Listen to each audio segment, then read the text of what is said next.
himself into getting a lot more reps, building that confidence again. It's his only third game at UIW, second start as a Cardinal, but he's starting to look like some quarterbacks that have been QB1 for UIW the last few years. UIW, known as QBU, certainly have quite the talented pool, highlighted by Cam Ward.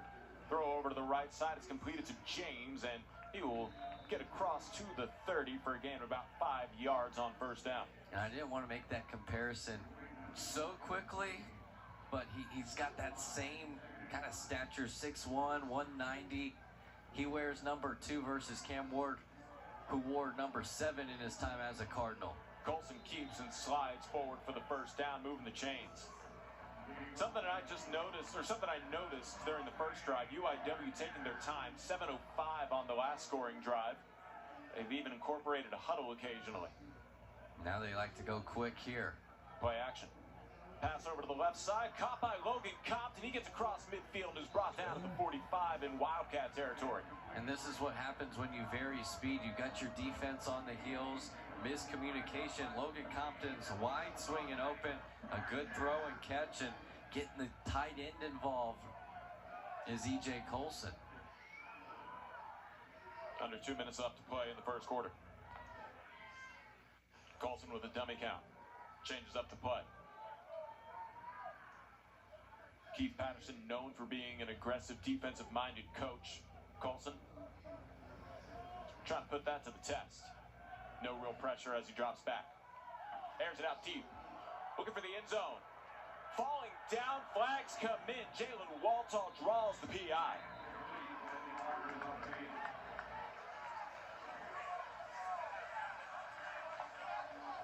Looks like that's going to go against Dorian Plumley, the safety.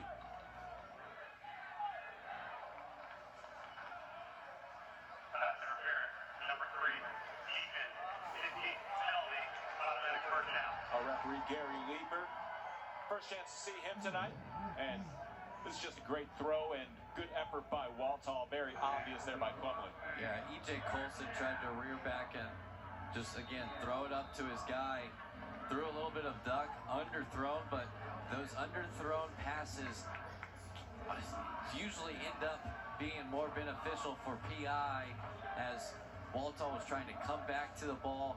Plumley unable to give him that right of way and make a play on the ball as well. Free 15 and a first down. Spears with the handoff, dances around and is able to somehow get back to the line of scrimmage and pick up a yard out of that. Again, trying to watch the point of attack, who's winning the line of scrimmage, and right now it's been a back and forth battle between the Wildcats and Cardinals up front. It's been a couple good runs for both sides, but right now only averaging about 4 yards per carry is UIW. 2nd and 9, Colson.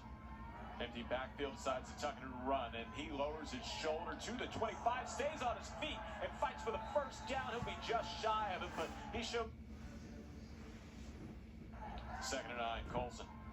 Empty backfield, decides to tuck it and run, and he lowers his shoulder to the 25, stays on his feet, and fights for the first down. He'll be just shy of it, but he shows off that toughness and athleticism. And a big reason why they've had 4 or 5 yards per carry is the legs of E.J. Colson. Put his shoulder down, run through a defender. That was Rashawn Miles Jr. that he was able to run over. Colson on quarterback draw, darts forward through the trenches and just stumbles inside the 10. Called the 11 is where his knee hit, but Colson, oh, that's fun to have the design quarterback draw in the playbook. And this is a one-on-one, is able to make the defender miss.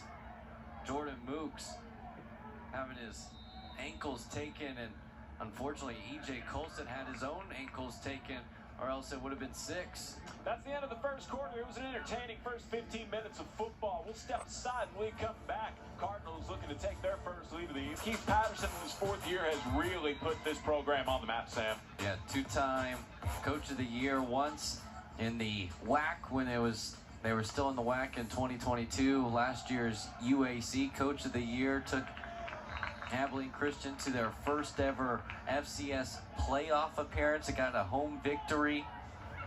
And he's turned this program into one of the better FCS programs in the state of Texas. Yeah, somebody who is well known, and he was able to recruit Stone Earl without having an offensive coordinator in place. So shows you how good he is at finding talent all across the country. No gain on the last play there from Harlan Dixon, and we have a false start. That'll back up UIW 5 yards.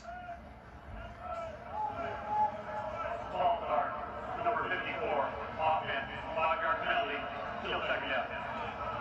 Yeah, UIW went with the double tight end, shifting from the right side of the line to the left side of the line, and Chantrell Key also shifted forward, so back him up 5.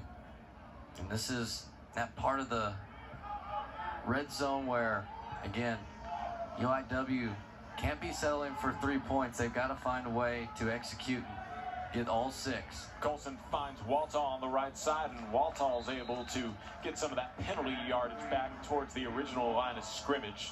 Last week, the Cardinals had 6 penalties for 90 yards. That's something Clint Kill wanted cleaned up. Played the first 15 minutes without a yellow flag on the field on his team. E.J. Colson trying to recover from the first, overthrows his intended target, and that'll bring up 4th down and most likely the field goal unit. Yeah, that was a miscommunication.